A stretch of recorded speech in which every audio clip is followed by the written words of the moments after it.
mai girma ce amma ana neman ka an ce ka zo ka taka ga kai kwangila ta yi kyau gaba ɗaya sun gyara gidan nan wallahi. Sun gyara shi ko dai sun burkuce shi, har tsotsayi da hasara na kai. Kai dai baka baccewa haka nan ka zo ka gani mana.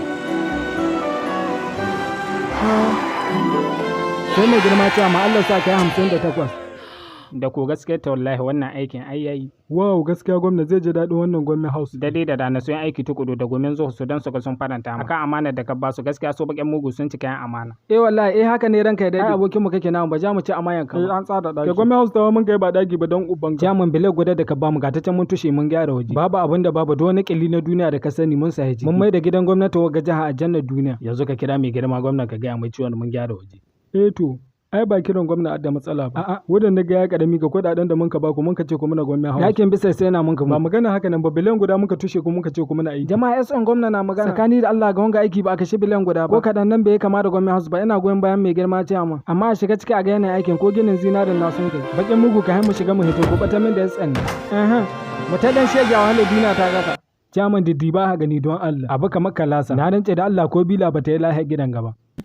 Kai ka ce bila amma kuma ga kusa na gani. Raba kusa da katako sai lahira ce mu.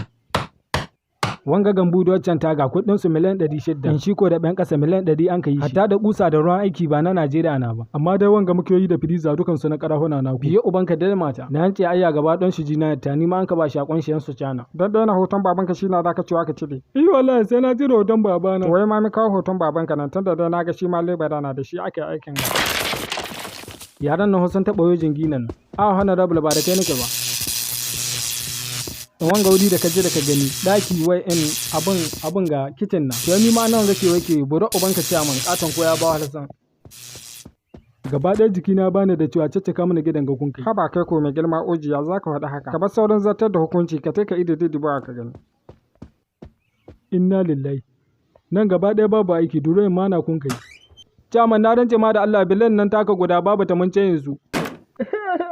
Kai na manaja ku kira mai manaja wanga aiki. Honorable mi manaja kuma zai ma. Ko wata bilan guda za ka kawo ƙara ma iri ne. Ka ce ma gwamna gobe ɗaya sauko don an gyara gida. Na rance da Allah kowa ya san kai.